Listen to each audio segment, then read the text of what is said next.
Hello అండి, ఈ వీడియోలో ఎటువంటి క్రాక్స్ లేకుండా సాఫ్ట్ గా ఉండే గులాబ్ జామున్ ఎలా తయారు చేసుకోవాలో చూసేద్దాం. ఒక మిక్సింగ్ బౌల్ లో ఇన్స్టెంట్ గులాబ్ జామున్ మిక్స్ తీసుకోవాలి. ఇక్కడ నేను ఒక కప్పున్నర వరకు తీసుకున్నాను.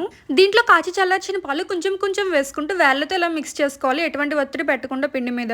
ఇలా చేసిన తర్వాత దీంట్లో హాఫ్ స్పూన్ నెయ్యి వేసి బాగా మిక్స్ చేసి ఒక మూత పెట్టి 10 నిమిషాల పాటు వదిలేయాలి. ఇప్పుడు షుగర్ సిరప్ కోసం 3 కప్పులు పంచదార 3 కప్పులు వాటర్ వేసుకుని మరిగించాలి. పంచదార మొత్తం కరిగి వాటర్ బాగా మరుగుతున్నప్పుడు దీంట్లో హాఫ్ స్పూన్ యాలకుల పౌడర్ వేసుకోవాలి. ఒకవేళ యాలకుల పౌడర్ లేకపోతే 2 యాలకులు దంచి వేసుకోవాలి. ఒక 5 మినిట్స్ మరిగించి ఇంకా స్టవ్ ఆఫ్ చేసేసుకోవాలి. గులాబ్ జామున్ మనకి ఎంత సైజ్ లో కావాలి అనుకుంటున్నామో దానికి కొంచెం చిన్నగా బాల్స్ ని తయారు చేసుకోవాలి. ఒకవేళ క్రాక్స్ వస్తే కనుక దీని మీద కొంచెం పాలు అప్లై చేసి మళ్ళీ బాల్ లా తయారు చేస్తే ఆ క్రాక్ అనేది పోతుంది. గులాబ్ జామున్ ఆయిల్ లో వేసిన వెంటనే దాని కింద నుంచి చిన్న చిన్న బబుల్స్ లో వస్తేనే కరెక్ట్ హీట్ లో ఉన్నట్టు. అప్పుడే బాగా కుక్ అయితే లోపల గోల్డెన్ బ్రౌన్ కలర్ వచ్చే వరకు వేయించుకుని తీసి 1 మినిట్ పక్కన పెట్టి అప్పుడు షుగర్ సిరప్ లో వేసి 30 మినిట్స్ పాటు వదిలేయాలి.